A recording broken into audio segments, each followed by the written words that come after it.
पता है रेट है।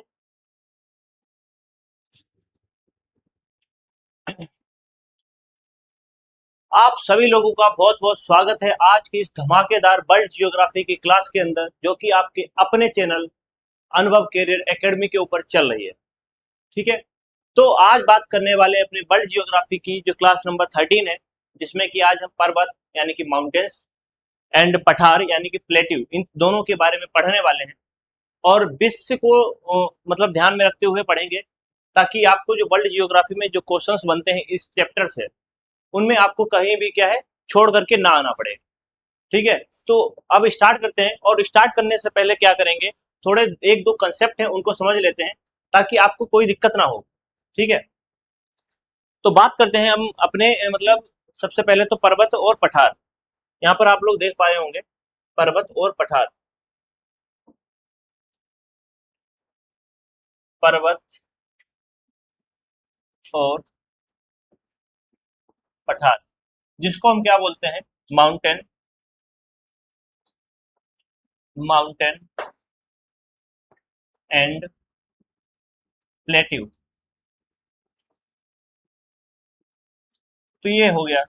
अब बात अगर करते हैं माउंटेन यानी कि पर्वत और पठार के बारे में, तो सबसे पहले याद रखिएगा, जो पर्वत और पठार होते हैं, यानी कि उसमें सबसे पहले बात करते हैं पर्वत के बारे में। यहाँ पर तो सबसे पहले बात करते हैं पर्वत यानी कि माउंटेन्स की।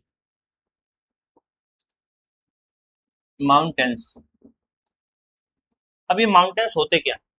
तो देखो, ये जो पर्वत या पठार, ये दोनों चीजें क्या होती हैं, किसके हिस्से होते हैं? तो ये द्वितीय श्रेणी के उच्चावच होते हैं। क्या होते हैं?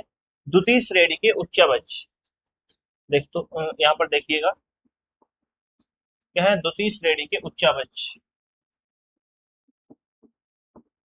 द्वितीय श्रेणी के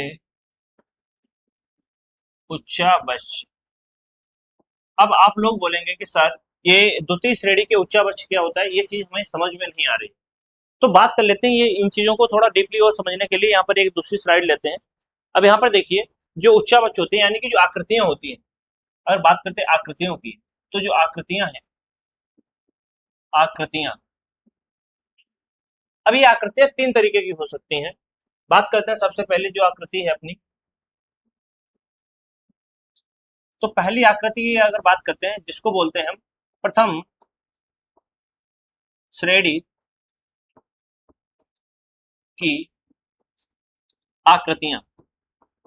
तो प्रथम श्रेणी की जो आकृतियां हैं उनकी बात करते हैं, या प्रथम श्रेणी के उच्चावच, इसको हम या तो उच्चावच, उच्चावच। ठीक है, यहाँ पर क्या आती है दूसरी चीज, द्वितीय श्रेणी, द्वितीय श्रेणी। आवाज आ रही है ना? ठीक है, तो द्वितीय श्रेणी के उच्चावच, उच्चावच। ठीक है, और तीसरा जो आता है, जिसको हम बोलते हैं तृतीय श्रेणी, तृतीय श्रेणी के उच्चावच, उच्चावच। तो यहाँ पर आपको याद रखना है कि ये तीन होते हैं। आकृतियों की अगर बात करते हैं तो आकृतियों में तीन होती हैं।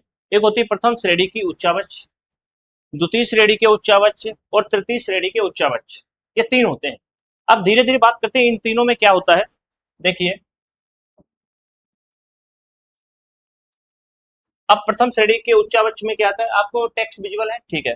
तो यहाँ पर जो प्रथम श्रेणी के उच्चावच होते हैं, इनमें क्या आता है, तो प्रथम श्रेणी के जो उच्चावच होते हैं, इनमें आपको जो देखने को मिलेगा, इसमें जो देखने को मिलता है उसको बोलते हैं, ठीक है। तो यहाँ पर क्या होते हैं, महाद्वीप। यहाँ पर क्या होते हैं, महाद्वीप।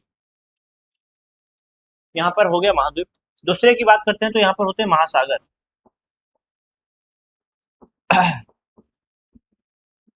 तो देखिए साथियों, बात करें अगर प्रथम श्रेणी के उच्चावच की, तो प्रथम श्रेणी के उच्चावच जो होते हैं, उनमें महाद्वीप आते हैं और महासागर आते हैं।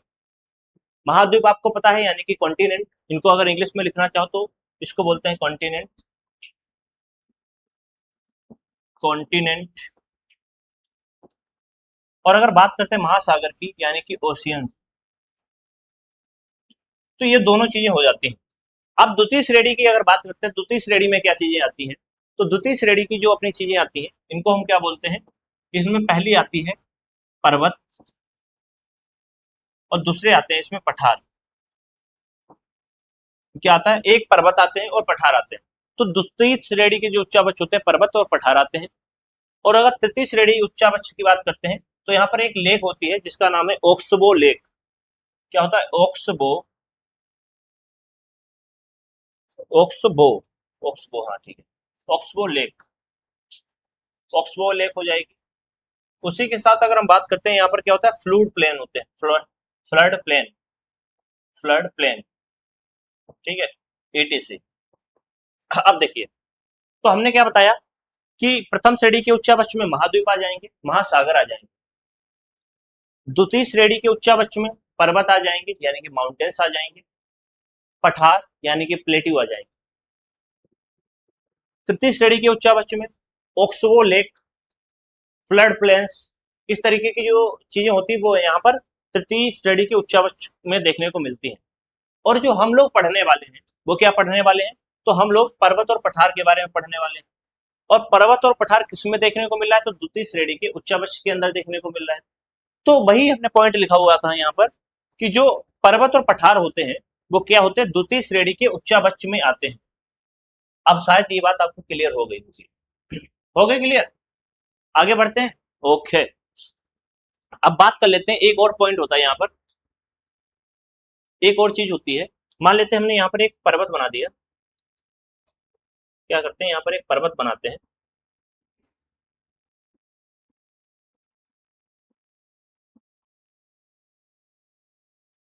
ये मैंने एक पर्वत बनाया है और यहाँ पर एक हम पठार बनाते हैं,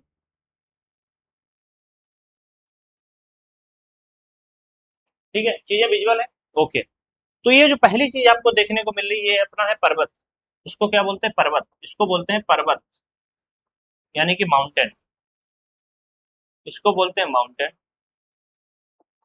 ये अपना है, इसको बोलते हैं पठार यानी कि प्लेट्यू, इसको प्लेट्यू के नाम से जानते हैं।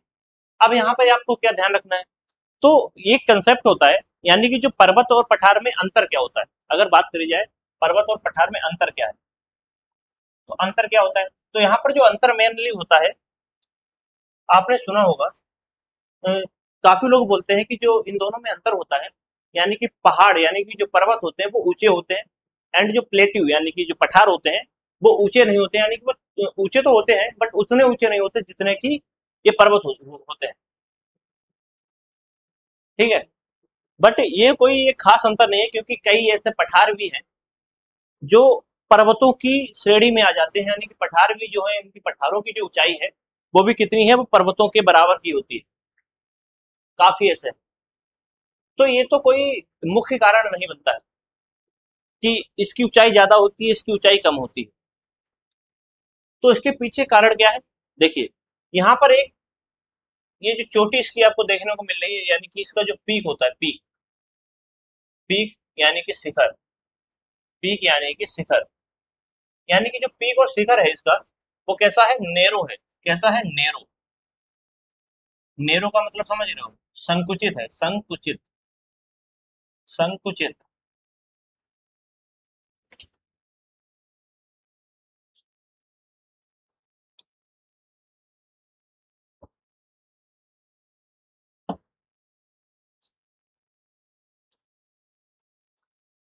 आप लोग एक मिनट ध्यान रुकेंगे।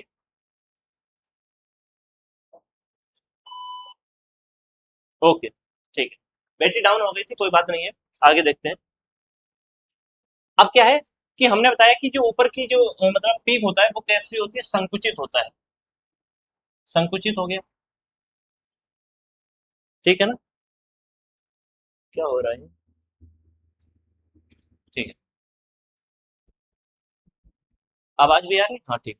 तो ये जो पीक होता है यानी कि जो शिखर होता है उसका कैसा होता है, संकुचित होता है, यानी कि नेरो होता है, ठीक है। अब संकुचित हो गया, नेरो हो गया। अब इसी के साथ अगर हम बात करते हैं किसकी, जो पठार होते हैं, पठार का जो ऊपर का भाग होता है वो समतल होता है, कैसा होता है, समतल, पठार का जो ऊपर का भाग होता है वो समतल होता है।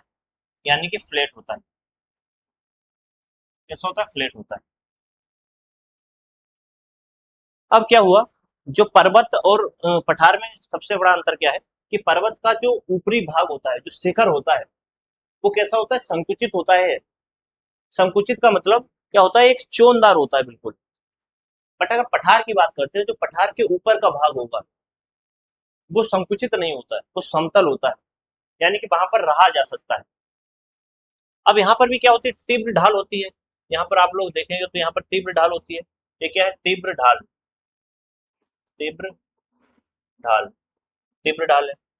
सेम यहाँ पर भी क्या होती है? तीव्र ढाल होती है। इसको भी क्या बोलेंगे? तीव्र ढाल होती है। ठीक है।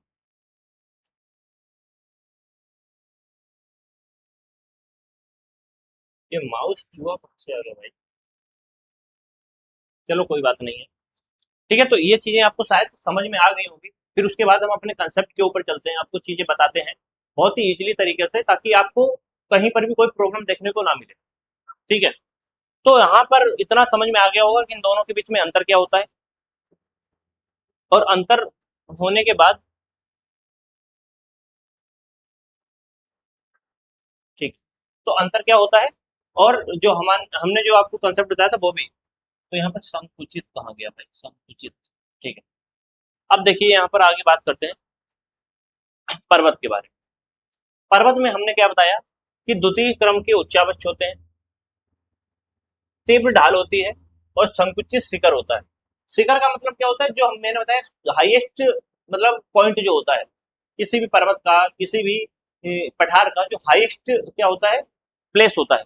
यानी कि किसी भी पर्वत या पहाड़ी का सर्वोच्चतम बिंदु, जो सर्वोच्चतम बिंदु होगा, हाईएस्ट जो पीक होगा, वही अपना क्या होता है? शिखर होता है। ठीक है, पर्वतों का समूह, ग्रुप ऑफ, यानी कि पर्वत श्रृंखला बोलते हैं। यानी कि जो पर्वतों का समूह होता है उसको क्या बोलते हैं? पर्वत की श्रृंखला बोलते हैं। देखिए, यहाँ पर एक पर्वत मान लो बना दिया हमने, तो ये क्या है? पर्वत है। बट यहाँ पर एक पर्वत की इस टाइप से ये पर्वत, यहाँ पर आपको पर्वत देखने को मिले, तो ये क्या है? पूरी एक श्रृंखला है। ये पर्वतों की क्या है? एक श्रृंखला है। ठीक है, अब आगे देखते हैं कार्डिलेरा क्या होता है। कार्डिलेरा, देखिए अगर बात करते हैं कार्डिलेरा की, तो कार्डिलेरा का है क्या होता है? जो अपना प्रशांत महासागर, तो प्रशांत महासागर के जो किनारे वाले भाग होते हैं, प्रशांत महासागर के किनारे पर कोई भी अगर पर्वत देखने को मिलता है, उसको हम क्या बोलते हैं? कार्ली डेरा, वो कार्डिलेरा।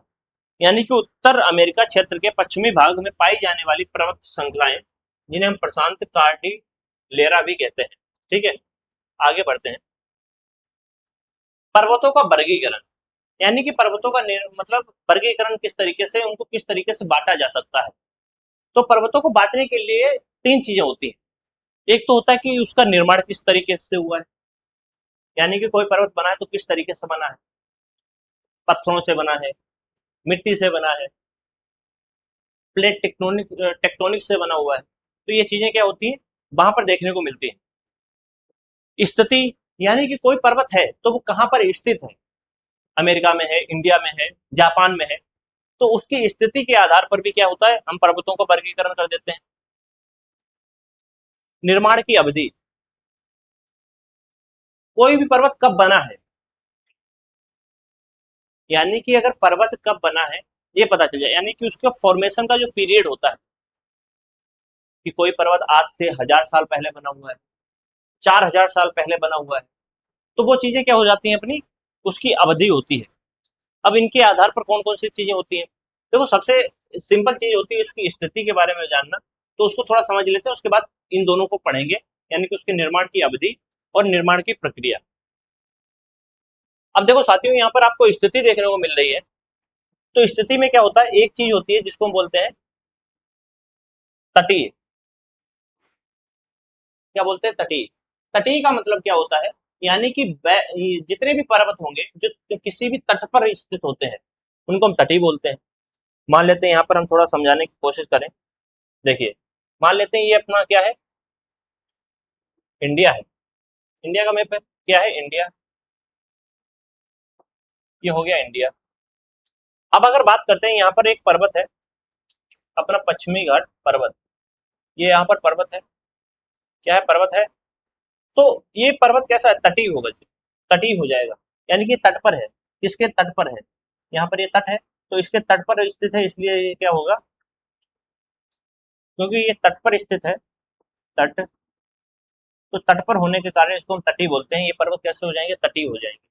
इतनी बात क्लियर है कि नहीं, इतनी बात क्लियर है कि नहीं है? अगर इतनी बात क्लियर है तो आगे बढ़े, है ना, ठीक है, आगे बढ़ते हैं। अब देखिए यहाँ पर थोड़ा जोश के साथ आगे बढ़ते हैं, बात करते हैं आंतरिक, यानी कि ऐसे पर्वत जो क्या होंगे, आंतरिक होंगे, कहीं किनारे पर स्थित नहीं है, वो अंदर की तरफ कहीं पर स्थित है। अपना सतपुड़ा हो गया, विंध्याचल पर्वत हो गया, अरावली पर्वत हो गया, ये क्या होते हैं, अपने आंतरिक पर्वत होते हैं। बात करते हैं समुद्री, यानी कि ऐसे पर्वत जो समुद्र के तट पर स्थित होंगे, कहां पर, समुद्र में स्थित होंगे, समुद्री, तो वो समुद्री ओशियन होते हैं, ठीक है। बात करते हैं निर्माण की, अब आगे बढ़ते हैं, ये तीनों चीजें आपको समझ में आ गई होगी, अब धीरे धीरे आगे बढ़ते हैं, ठीक है।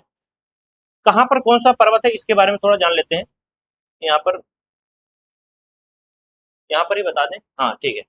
यहाँ पर आप लोग देखिएगा, विश्व में कौन कौन से पर्वत हैं उनके बारे में बात कर लेते हैं। ये अभी नहीं, थोड़ी बात, चलो बाद में बात करते हैं, थोड़ा यहाँ पर देख लेते हैं, ठीक है। तो ये हो गए अपने पर्वत, आगे स्लाइड चेंज है थोड़ा, हाँ पहले बात करते हैं बलित पर्वत की। किसकी बात करते हैं, बलित पर्वत।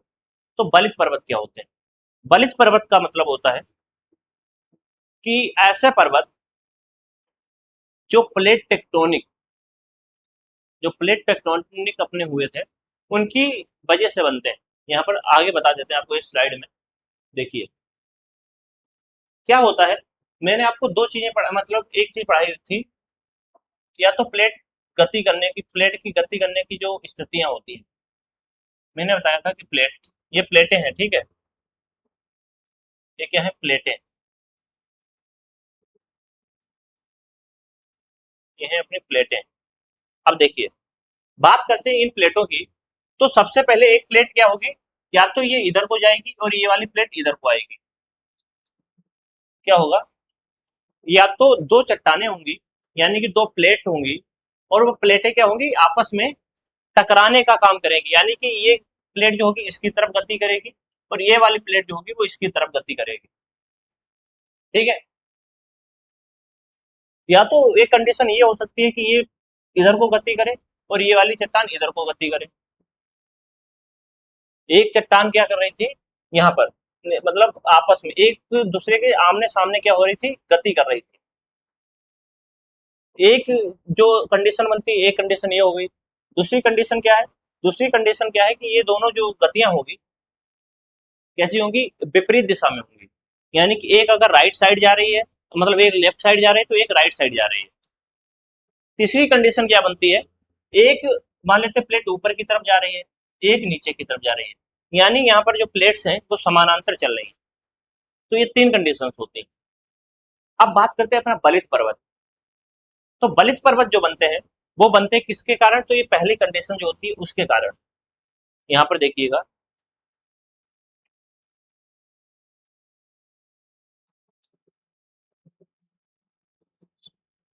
ये जो बलित पर्वत के लिए कंडीशन हो गई, यानी कि जब प्लेटें आपस में आकर के टकराएंगी तब जाकर के बलित पर्वत का निर्माण होगा।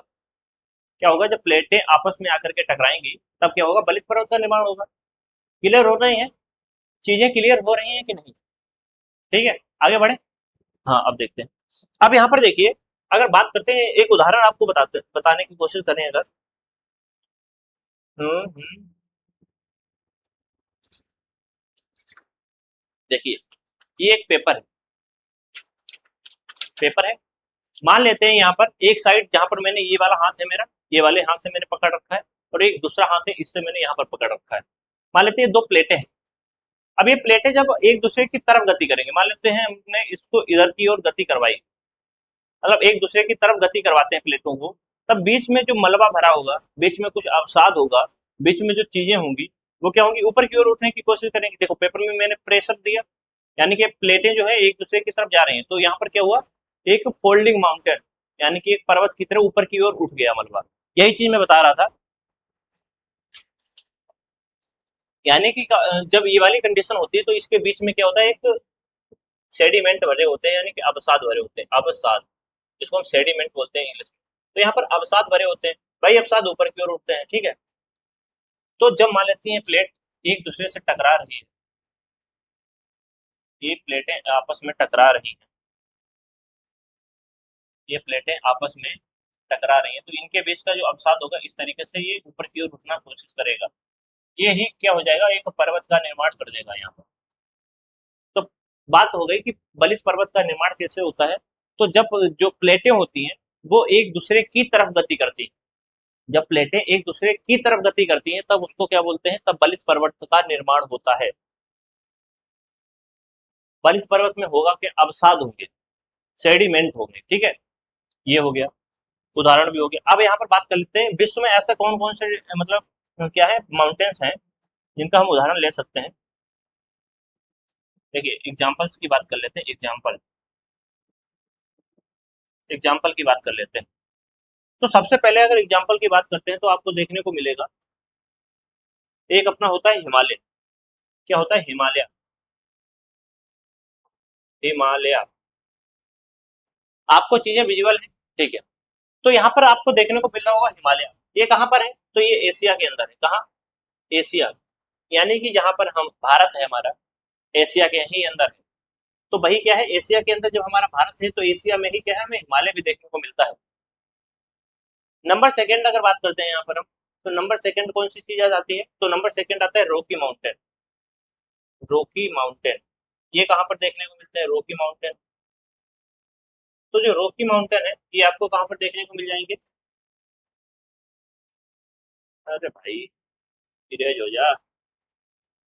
तो ये रॉकी माउंटेन जो होते हैं, रॉकी माउंटेन, ये जो होते हैं ये कहाँ पर देखने को मिलते हैं, इसको थोड़ा और छोटा कर देते हैं ताकि चीजें आपको एक ही स्लाइड में देखने को मिल जाए।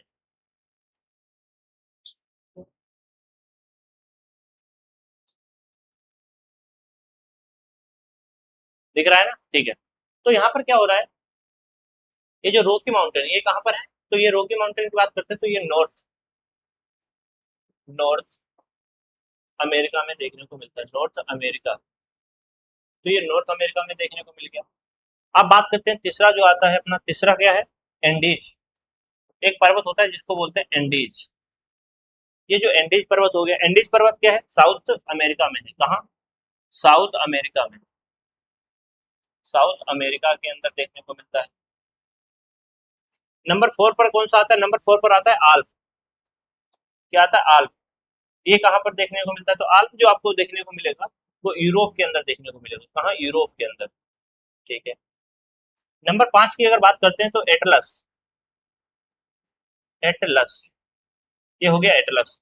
एटलस कहाँ पर होता है, तो अफ्रीका के अंदर, अफ्रीका, ठीक है। अब यहाँ पर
हेलो हेलो हेलो। ठीक है साथियों, थोड़ा काम आ गया था, ठीक है, थोड़ी प्रॉब्लम्स हो गई थी। आगे बढ़ते हैं। तो यहाँ पर हम बात कर रहे थे, यहाँ पर हिमालय एशिया की, रॉकी माउंटेन कहाँ पर आपको देखने को मिलता है, तो वो नॉर्थ अमेरिका के अंदर देखने को मिलता है। एंडीज की बात करते हैं तो साउथ अमेरिका में, और आल्प जो है वो अपना यूरोप, और एटलस जो है अफ्रीका के अंदर देखने को मिलता है। ठीक है साथियों, अब अगर बात आगे करते हैं तो इतना हो गया। अब यहीं पर अगर हम बात करते हैं आगे कि ये जो माउंटेन्स आपको हमने बताए हैं ये कहाँ पर देखने को मिलते हैं आपको, तो मैप में थोड़ा देख लेते हैं ताकि आपको कोई कंफ्यूजन ना रहे। देखिए, तो अगर बात करते हैं मैप के, तो सबसे पहले मैंने बताया हिमालय में। तो हिमालय कहाँ पर देखने को मिलता है, तो एशिया के अंदर। तो यहाँ पर आप ये जो पर्वत देख पा रहे हैं ये हिमालय है। कहाँ पर है, तो एशिया के अंदर आपको देखने को मिल जाएगा। बात करते हैं दूसरा एटलस। तो एटलस मैंने बताया था अफ्रीका में है, तो यहाँ पर आपको ये एटलस देखने को मिल जाएगा। ठीक है ना। और बात करते हैं अगर यहाँ पर हम एंडीज, तो एंडीज जो है साउथ अमेरिका में है, और यहाँ से स्टार्ट होकर के वो यहाँ तक चलता है। यानी कि ये जो पर्वत है अपना, ये जो पर्वत है, इस पर्वत को क्या बोलते हैं, एंडीज बोलते हैं। अब एक क्वेश्चन यहाँ पर बनता है कि सबसे बड़ा पर्वत कौन सा है, सबसे लंबा पर्वत कौन सा है। तो सबसे लंबा पर्वत की अगर हम बात करते हैं तो सबसे लंबा पर्वत है अपना एंडीज। ओके। और अगर हम बात करते हैं रॉकी माउंटेन, तो रॉकी माउंटेन जो है यहाँ पर देखने को मिलता है। तो ये रॉकी माउंटेन जो है नॉर्थ अमेरिका के अंदर है। और आल्प जो कि यूरोप के अंदर आपको देखने को मिल जाता है। ये आपको लोकेशन लोकेशन यहाँ पर क्या है, याद करके रखनी है। ठीक है, आगे बढ़ते हैं। ये चीजें हो गई। तो बलित माउंटेन कौन से होते हैं, आंतरिक संपीड़न बल के द्वारा निर्मित। यानी कि मैंने बताया कि जो प्लेटें होती हैं जब आपस में आकर के टकरा जाती हैं तो उससे क्या होता है, बलित पर्वत का निर्माण हो जाता है। तो वही यहाँ पर दिया हुआ है। इससे कौन से पर्वत बनते हैं, हिमालय हो गया, रॉकी हो गया, एंडीज, अल्पाइन समूह आदि होते हैं। ये जो पर्वत होते हैं वो नवीनतम एवं सर्वोच्च होते हैं। यानी कि इनकी ऊंचाई भी बहुत ज्यादा होती है, और ये नवीन पर्वत कहे जाते हैं। बलित पर्वतों को हम नवीन पर्वत के नाम से भी जानते हैं। बात करते हैं सागरी अवसादों की। तो सागरी अवसाद जो होते हैं उनसे निर्मित होता है। सागरी अवसादों से क्या होता है, निर्मित होता है। सागरी अवसादों से निर्मित होता है। मैंने जब बताया कि ये माउंटेन्स जो होते हैं, जब प्लेटें दो आकर के आपस में टकराती हैं तो इनके बीच में जो सागर होते हैं, इन सागरों की मदद से क्या होता है, ये सागर क्या होते हैं, ऊपर की ओर उठ जाते हैं। इसी को हम क्या बोलते हैं, बलित पर्वत। यानी कि जो अवसाद होते हैं वही पर्वत को निर्माण करते हैं। ये चीजें थी। बात करते हैं सागरी जीवों के अवशेष। यहाँ पर आपको सागरी जीव होते हैं, महासागर में काफी क्या होते हैं,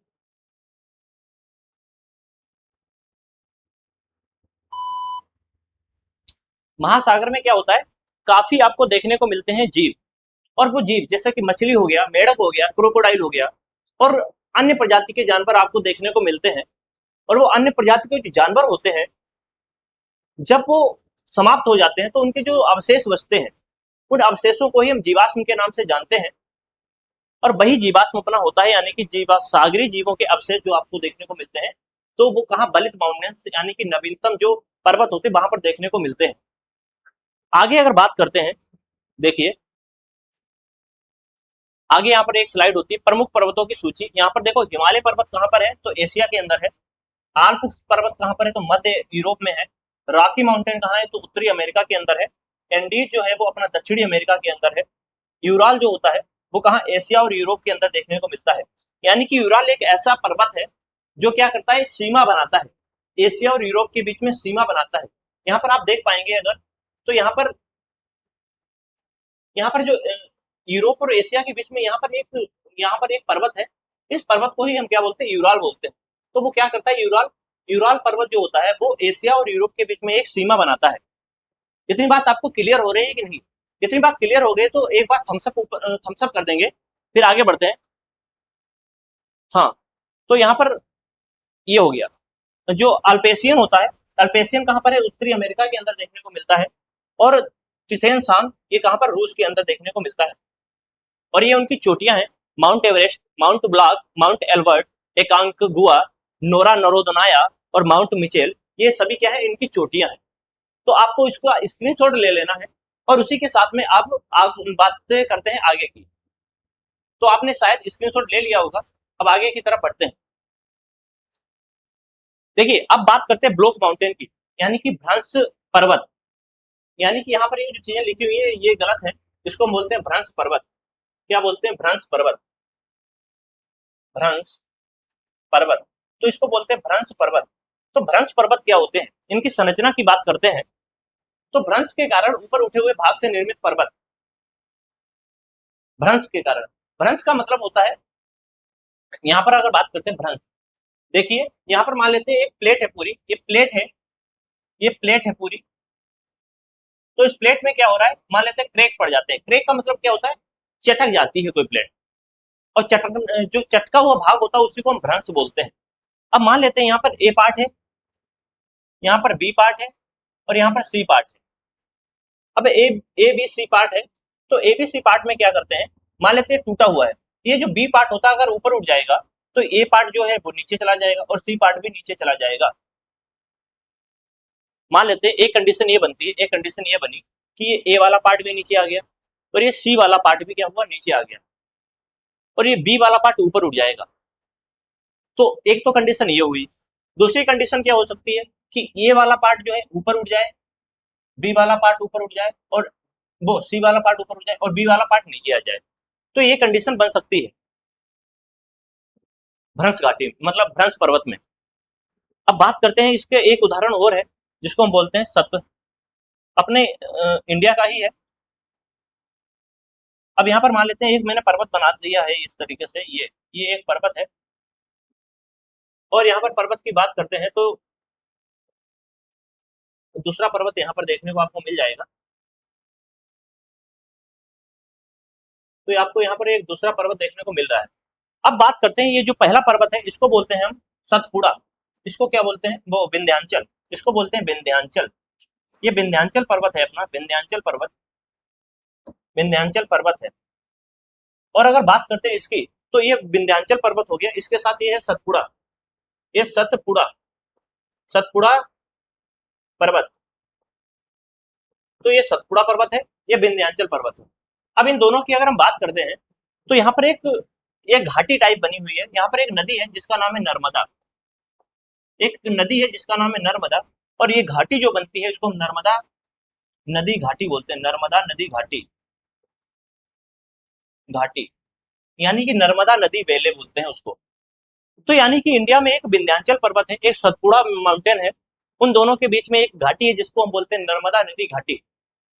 ठीक है, तो ये क्या है, एक भ्रंश घाटी बनती है, ये भ्रंश पर्वत आपको देखने को मिल जाते हैं।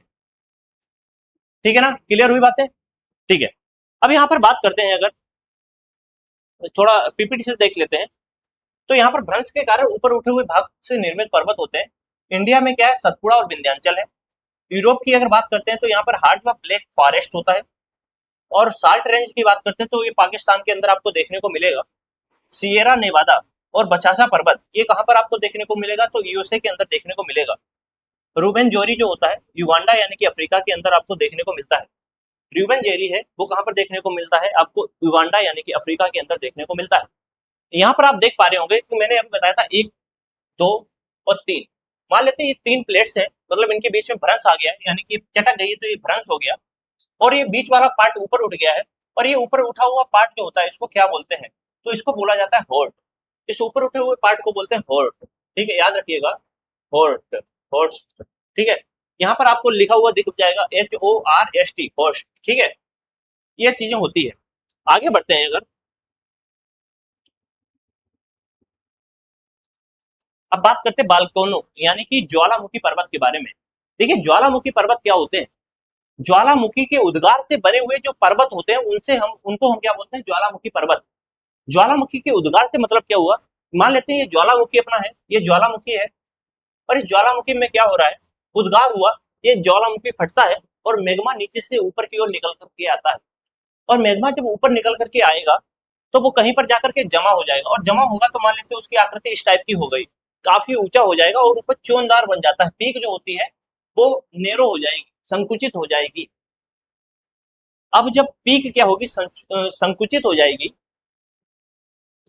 तो यहाँ पर क्या जो पर्वत बनेगा उसको हम बोलते हैं ज्वालामुखी पर्वत। देखिए धरातल के ऊपर मलबा, लावा इत्यादि के निरंतर जमा होने से निर्मित जो पर्वत होते हैं, जैसा कि मैंने बताया कि मैग्मा ऊपर निकलेगा और मैग्मा के निकलने से ही क्या होता है, यहाँ पर पर्वत बन जाते हैं। अब यहाँ पर उदाहरण की बात करते हैं, एकांक गुहा, किलिमंजारो, मोना लोआ जो कि हवाई द्वीप है यूएसए का, फुजियामा यूएसए में, और है साक्त रेनियार, मेलिस्को में है पोपोकेटीपेटल, और फिलीपींस में आपको मोआना देखने को मिलता है। तो ये आपको मेन जो ज्वालामुखी पर्वत है उनके बारे में हमने यहाँ पर बता दिया। ठीक है, तो आगे बढ़ते हैं अब। देखिए जो पर्वत मैंने अभी बताए थे उनके बारे में, तो देखो एकांक गुहा जो पर्वत है, एकांक गुहा, एकांक गुहा जो एक चोटी है, ये आपको कहाँ पर देखने को मिलेगी। बात करते हैं किलीमंजारो, तो किलीमंजारो नंबर 2 पर, तो यहाँ पर आपको देखने को मिल रहा हो अफ्रीका के अंदर, ये है अपना किलीमंजारो। तो यहाँ पर पर्वत जो है कौन सा है, वो किलीमंजारो पर्वत यहाँ पर देखने को मिलता है। ठीक है, बात करते हैं मोना लोआ, एक अमेरिका के अंदर है, तो मोना लोआ कहाँ पर आपको देखने को मिलेगा, तो मोना लोआ ये अपना हवाई अड्डा है यूएसए का। ठीक है, बात करते हैं अगर हम फुजियामा यानी कि पोपा का, तो फुजियामा और पोपा जो आपको देखने को मिलेगा, ये नंबर 4 आपको कहाँ पर, ये फुजियामा, ये जापान के अंदर आपको देखने को मिल जाएगा। जो फुजियामा और पोपा है वो कहाँ पर है, जापान के अंदर आपको देखने को मिलेगा। माउंट साक्त व रेनियार जो आपको देखने को मिलेगा वो यूएसए के अंदर देखने को मिलेगा, यानी कि ये जो पर्वत आपको देखने को दिखाई दे रहा है, तो ये क्या है अपना माउंट साक्त एवं रेनियार। और अगर बात करते हैं अपने पोपो केटे पेटल का, तो जो पोपो केटे पेटल है ये कहाँ पर है, तो नॉर्थ अमेरिका के अंदर यहाँ पर देखने को मिल रहा है। मायाना, मायाना को जो देखने की बात करते हैं, तो मायाना कहाँ पर है, तो मायाना ये 7 नंबर पर ऑस्ट्रेलिया के पास में आपको देखने को मिल जाएगा। तो ये तो अपने पर्वत हो गए, और इसका आपको स्क्रीनशॉट ले लेना है ताकि आप बाद में जब रिवीजन करें तो आपको कोई मतलब समस्या ना आए। इतना हो गया, तो आगे बढ़ते हैं फिर। तो साथियों देखते हैं गुंबदाकार और अवशिष्ट पर्वत। देखो गुंबदाकार का मतलब क्या होता है, इस तरीके से जो पर्वत होते हैं वो गुंबदाकार होते हैं, जिनमें इस तरीके से गुंबद के आकार की जो आकृतियां होती हैं। अब गुंबद के आकार की जो आकृति है, तो पृथ्वी के उभार होते हैं, यानी पृथ्वी के उभार होते हैं। उदाहरण क्या है, इसका जो उदाहरण है आपको देखने को मिलेगा Henry, Cincinnati, black hills, big horns और एडी रांडेक आदि। तो ये जो आपको पर्वत देखने को मिलेंगे वो कौन से हैं, गुंबदकार होते हैं।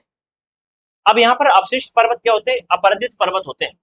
देखिए अवशिष्ट पर्वत का मतलब होता है नदियों के द्वारा, हवाओं के द्वारा, या बात करते हैं हवाएं हो गई, नदियां हो गई, ये हमारे चलने फिरने से जो भी अपरदन हो रहा है, तो उन अपरदन के कारण जो पर्वत बन जाते हैं उनको हम बोलते हैं अवशिष्ट पर्वत। ठीक है, तो कैसे, तो विंध्याचल हो गया, सतपुड़ा हो गया, अरावली हो गया, पूर्वी पश्चिमी घाट हो गया, और पारसनाथ, ये सभी भारत में है, जो कि आपको देखने को मिल जाएगा। तो ये अवशिष्ट पर्वत जो होते हैं उनका ही उदाहरण है। अब यहाँ पर अगर बात करते हैं निर्माण की अवधि के अनुसार, यानी कि निर्माण की जो अवधि हुई है, यानी कि कौन सा पर्वत कब बना हुआ है, इसके आधार पर जब हम बांटते हैं तो उसके आधार पर क्या होता है, ये निर्माण की अवधि के अनुसार ये पर्वत है। तो देखो एक होता है चंबील, क्या बोलते हैं, चार्नियन माउंटेन। चार्नियन माउंटेन की बात करते हैं तो कौन कौन से हैं, तो फेनो, स्कैंडिया और अरावली पर्वत। दूसरा पर्वत जो होते हैं, दूसरी कैटेगरी जो होती है जिसको हम बोलते हैं कैलिडोनियन पर्वत, ये कौन से होते हैं, तो ब्राजीलाइस, भारत के जो विंध्याचल पर्वत हैं, महादेव पर्वत हैं, सतपुड़ा पर्वत हैं, ये सभी क्या है, इसके उदाहरण होते हैं, किसके, कैलिडोनियन माउंटेन के। ठीक है, आगे बढ़ते हैं, तो हम यहाँ पर आपको हार्नियन पर्वत देखने को मिलेगा, हार्सिनियन, हार्सिनियन। तो यहाँ पर ब्लैक फॉरेस्ट हो गया, एरिजा हो गया, अल्टाई, टिएनसन, ठीक है, तारिम बेसिन, यूराल, गोबी के पर्वत, अवशिष्ट पर्वत जितने भी होते हैं वो कौन से होते हैं, हर्सियन पर्वत होते हैं। बात करते हैं अपने अल्पाइन की, तो अल्पाइन जो पर्वत होते हैं, अल्पाइन, अल्पाइन पर्वत में हिमालय आ जाता है। ठीक है, तो Rocky Mountain, Andes, Alps, Carpathian और Pyrenees, Balkan, Caucasus, Caucasus, Caucasus, Apennines, Atlas, Himalaya, Zagros, Elburz, अराकोरम, काराकोरम, ब्रह्मपुत्री, ये सभी आपको जो पर्वत देखने को मिल रहे हैं, ये कौन से पर्वत हैं, तो ये पर्वत कौन से होते हैं, अल्पाइन पर्वत होते हैं। तो हिमालय को अगर बात करी जाए तो हम नवीन पर्वत भी बोल सकते हैं, बलित पर्वत के नाम से भी जान सकते हैं, और इसको हम अल्पाइन पर्वत के नाम से भी जानते हैं। यहां तक चीजें क्लियर हो रही तो आगे बढ़ते हैं फिर। ठीक है, तो नवीन मोड़दार पर्वत, नवीन मोड़दार पर्वत कौन से हैं, तो हिमालय हो गया, अराकोरम हो गया, काराकोरम, कुनलून, एंडीज की नई श्रेणियां, ये सभी क्या है, अपने नवीन पर्वत, यानी कि ये नवीन मोड़दार पर्वत जो होते हैं ये होते हैं। आगे अगर बात करते हैं विभिन्न महाद्वीपों के उच्चतम जो पर्वत है, तो एशिया के अंदर जो सबसे ऊंचा पर्वत है वो माउंट एवरेस्ट है। दक्षिण अमेरिका के अंदर जो है एकांकगुआ पर्वत है। अमेरिका के अंदर आपको मैकी किले, अफ्रीका के अंदर आपको किलिमंजारो, यूरोप के अंदर आपको एल्ब्रुस पर्वत, अंटार्कटिका के अंदर बिसन मैसिफ और ऑस्ट्रेलिया के अंदर कोस्युस्को। ये जो पर्वत आपको देखने को मिलेंगे ये अलग अलग देशों के अलग अलग पर्वत हैं। आप लोगों को इसको देख लेना है और याद कर लेना है, ठीक है ना। अब आगे बढ़ते हैं, पठार की बात करते हैं। अब पर्वत हमारा समाप्त हो चुका है, अब पठार को पढ़ते हैं और ज्यादा लंबा नहीं खींचेंगे पर्वत को, मतलब पठार को, और बहुत ही कम टाइम में इसको हम कंप्लीट करने की कोशिश करते हैं। देखिए जो पठार होता है, यहाँ पर ये वाली स्लाइड देखते हैं पहले। तो पठार होता क्या है, तो द्वितीय श्रेणी के उच्चावच होते हैं, मैंने पहले ही बता दिया था। विस्तृत एवं समतल शिखर होता है, इनके ऊपर का जो शिखर होता है, ये वाला जो पार्ट आपको देखने को मिल रहा है, ये वाला पार्ट, तो ये वाला पार्ट क्या है, शिखर इसका होता है। और ये शिखर कैसा है, ये शिखर जो होता है समतल है। कैसा है, समतल है। तो शिखर कैसा हो गया, समतल हो गया, ठीक है। अब बात करते हैं इसकी तीव्र ढाल होती है इसमें। इसकी सामान्यता जो ऊंचाई होती है, क्या होती है, सामान्यता जो इसकी ऊंचाई होती है 300 मीटर से 1500 मीटर। जैसा कि यहाँ पर आपको लिखा मिल जाएगा, सामान्य ऊंचाई 300 मीटर से 1500 मीटर की होती है। इनका निर्माण क्या होता है, पठारों का निर्माण अंतर जातीय बलों, बहिर्जातीय बलों और ज्वालामुखी क्रियाओं अथवा उनके संयुक्त प्रभावों से होता है। ये जो इनका प्रभाव, मतलब ये क्या होता है, निर्माण। मैंने बताया जो पठार होते हैं, पठार किससे बनते हैं, तो मैग्मा से बनते हैं। यानी कि मान लेते हैं ज्वालामुखी फटता है, मैग्मा बाहर निकलता है और वो एक समतल की तरह कहाँ बिछ जाता है, और जब समतल की तरह वो बिछ जाएगा तो उसी को हम बोलते हैं पठार। तो पठार का मतलब क्या है, थोड़ा सा ऊंचा, जो जमीन होती है जमीन से ऊंचा, लेकिन सपाट होना चाहिए, समतल होना चाहिए, फ्लैट होना चाहिए। तो ये चीजें क्या होती हैं अपनी पठार के बारे में। पठार का वर्गीकरण करते हैं, तो एक तो होते हैं अंतर पर्वतीय, एक गिरिपद, एक होते हैं ज्वालामुखी पठार, एक होते हैं अपरदनात्मक पठार, ठीक है। एक एक करके सभी के बारे में पढ़ते हैं। देखो अंतर पर्वतीय अगर बात करते हैं और गिरिपद पठार के बारे में बात करते हैं, तो यहाँ पर अंतर पर्वतीय जो है, इसमें क्या देखने को मिलता है, अंतर पर्वतीय में तो चारों ओर ऊंचे पर्वतों से घिरे हुए जो पर्वत होते हैं। अगर बात करते हैं अपना, यहाँ पर जो पर्वत होते हैं अंतर पर्वतीय पठार, वो क्या होते हैं, जैसे कि तिब्बती जो पठार है, यहाँ पर ये आपको बीच का पठार देखने को मिल रहा होगा, इसके चारों तरफ क्या है, चारों तरफ क्या है, पर्वत है। तो चारों तरफ पर्वत से घिरा हुआ जो क्षेत्र होता है, जो पठार होते हैं, उनको हम क्या बोलते हैं, अंतर पर्वतीय पठार बोलते हैं।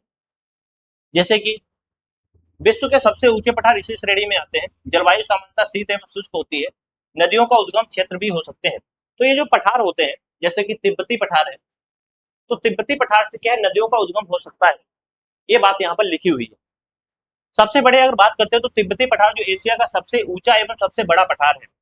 तो अगर पूछा जाए कि एशिया का सबसे बड़ा और सबसे ऊंचा पठार कौन सा है, तो आप बता देंगे कि तिब्बती पठार। और बात करते हैं बोलिवियन, ये कहाँ है, तो दक्षिणी अफ्रीका में देखने को मिलता है। मैक्सिन पठार जो है वो उत्तरी अमेरिका में देखने को मिलता है। गिरिपद पठार यानी कि एक पर्वत होगा और जहां पर पर्वत समाप्त हो रहा होगा उसके पास में एक पठार होगा, और पठार खत्म होगा उसके बाद में मैदान होगा। यहाँ पर फिगर से आप देख पा रहे होंगे कि यहाँ पर पर्वत है और यहाँ पर ये पठार वाला क्षेत्र देखने को मिल रहा है। ये वाला जो क्षेत्र है ये पठार वाला क्षेत्र है और इधर ये मैदान वाला क्षेत्र आपको देखने को मिल रहा होगा। तो जब मैदान और ये जो पठार है, तो इधर मैदान फिर पठार फिर पर्वत, यानी कि जब बीच में क्या आ जाते हैं, पठार आ जाते हैं, गिरिपद यानी कि जो चरण होते हैं, यानी कि जो पर्वत के चरण होते हैं, जो पद होते हैं, तो इसीलिए इसको गिरिपद बोलते हैं। यानी कि गिरि मतलब पर्वत, पर्वत के जो पैरों के पास जो जमीन होती है, जो पठार होते हैं, उनको हम गिरिपद पठार के नाम से जानते हैं। इनकी विशेषता की बात करते हैं तो पर्वत एवं मैदान के बीच स्थित होते हैं। एक और पर्वत दूसरी ओर मैदान होता है, तो एक तरफ पर्वत हो गया, एक तरफ मैदान हो गया, बीच में क्या होता है, गिरिपद पठार होता है। कृषि एवं मानव बसावट के लिए अपेक्षाकृत उपयुक्त होते हैं। अगर प्रमुख उदाहरण की बात करते हैं तो पीडमोर पठार, मालवा का पठार और छोटा नागपुर पठार, ये तीन, ये जो भारत मतलब बहुत ही ज्यादा इंपॉर्टेंट क्या है, गिरिपद के पठार के उदाहरण हैं। इतना शायद आपको क्लियर होगा। आगे बढ़ते हैं फिर। देखिए अब ज्वालामुखी अपरदनात्मक पठार की बात करते हैं। देखो ज्वालामुखी, जैसे कि हमने बताया था ज्वालामुखी पर्वत जब क्या होता है, ज्वालामुखी पर्वत के बारे में जब बताया था कि जब क्या होता है कि जब ज्वालामुखी फटता है, मैग्मा बाहर आता है और सूख जाता है, पर्वत बन जाता है। जरूरी नहीं कि वो पर्वत बने, पर्वत ना बन करके वो पठार भी तो बन सकता है। तो यहाँ पर जो आपको फोटो दिखाई दे रही है ज्वालामुखी पठार है, यानी कि ज्वालामुखी फटा और जो उसका लावा था वो मतलब एक समान तरीके से फैल जाता है जमीन के ऊपर, तो उसको हम पठार बोलते हैं, वो भी कैसा, ज्वालामुखी पठार। यहाँ पर अगर बात करते हैं इसकी विशेषताओं की, लावा के बार बार उद्गार एवं जमाव से बन जाते हैं, तो बार बार यहाँ पर जमाव होता रहता है लावा का। बेसाल्टिक चट्टानों से निर्मित होते हैं। ऊपरी भाग समतल तथा किनारे खड़ी ढाल होती है। तो ऊपरी भाग यहाँ पर देखो आपको समतल देखने को मिल रहा होगा, बट यहाँ पर ये जो ढाल आपको देखने को मिल रही होगी ये ढाल है, तो ये क्या है, तीव्र ढाल आपको यहाँ पर देखने को मिल जाती है। ठीक है, अब बात कर लेते हैं आगे की, अपर्दनात्मक पठार। तो अपर्दन यानी कि हिमानी, जल, पवन आदि के दीर्घकालिक अपर्दन से, अपर्दन का मतलब होता है काट छाट, काट छाट, ठीक है, काट छाट जो होती है उससे क्या होता है, अपर्दनात्मक पठार यानी कि इनका निर्माण होता है। यानी कि कोई नदी आएगी वो पर्वत को काटते हुए आती है और जमाव कर देती है, तो इस तरीके से पवन आती है तो वो भी क्या होता है, हवा के साथ में कुछ अवसाद जो होती है वो ला करके रख देती है, तो इसको अपर्दनात्मक पठार के नाम से जानते हैं। इसकी विशेषताएं क्या होती हैं, तो अपर्दनात्मक क्रियाओं द्वारा पुराने भूभाग समतल होकर के पठार का रूप ले लेते हैं।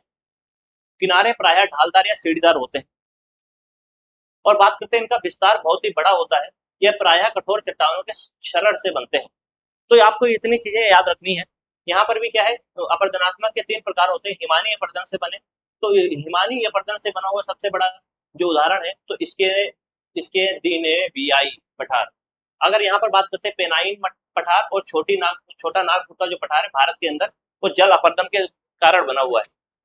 छोटा नागपुर पठार, इन सभी के बारे में क्या करेंगे, अभी जब हम इंडियन जियोग्राफी को स्टार्ट करेंगे तो वहां पर बहुत ही ज्यादा डिटेल में समझेंगे कि वहां पर कौन कौन से तिब्बती पठार कौन सा था, गोबी के पठार हो गए, दक्षिण भारत का जो दक्कन का पठार है उसके बारे में, तो हर चीज के बारे में बहुत ही विस्तार के साथ जान रहे होंगे।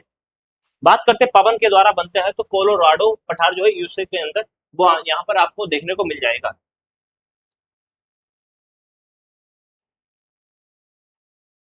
ठीक है ना।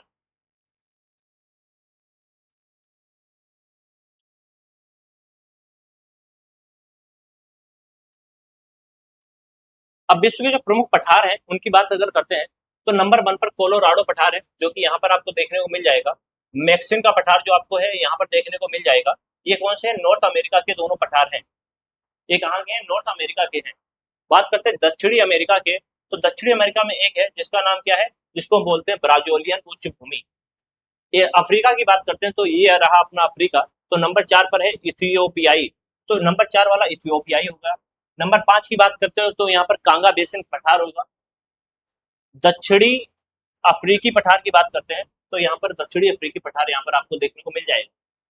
इसी तरीके से मध्य साइबेरियन पठार रूस के अंदर देखने को मिलता है। मंगोलियाई पठार यहाँ पर आपको रूस के नीचे देखने को मिल जाएगा। तिब्बती पठार आपको हिमालय के आगे देखने को मिल जाएगा। दक्कन का पठार भारत के अंदर देखने को मिल जाएगा।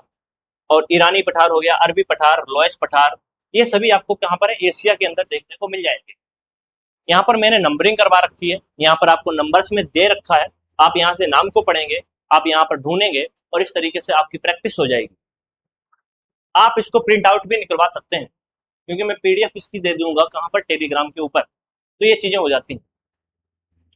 अब यहाँ पर बात करते हैं 29 एशिया के जो प्रमुख पठार होते हैं। मैंने वहां पर भी बता दिया है एशिया के प्रमुख पठार, इनका आप स्क्रीनशॉट ले लीजिएगा और इनके बारे में आप पढ़ लीजिएगा। 30 की बात करते हैं, यहाँ पर यूरोप, अफ्रीका के, ऑस्ट्रेलिया के जो प्रमुख पठार है उनके बारे में दिया हुआ है, क्योंकि पीछे मैं बता चुका हूँ तो बार बार नहीं बताऊंगा, आप यहाँ पर स्क्रीनशॉट ले लीजिए।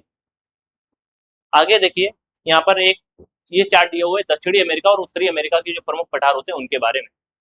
तो आज की अपनी जो क्लास होती है यहीं पर समाप्त होती है। आपको बस स्क्रीनशॉट लेना है तो आप स्क्रीनशॉट ले सकते हैं यहाँ पर। ठीक है, तो अब आपको क्या करना है, इन चीजों का रिवीजन करते रहना है। जो चीजें मैंने छुड़वा दी हैं, यानी कि पढ़ाया तो मैंने सब है, बट आपको देखने के लिए मैंने ये जो पॉइंट्स हैं उनको बता दिया है। आप इनका यूज करेंगे, अपने माइंड में इसको विजुलाइज करेंगे और उसी के साथ में आपको लगातार रिवीजन करते रहना है। बाकी मिलेंगे आपको अगली क्लास में, तब तक के लिए जय हिंद।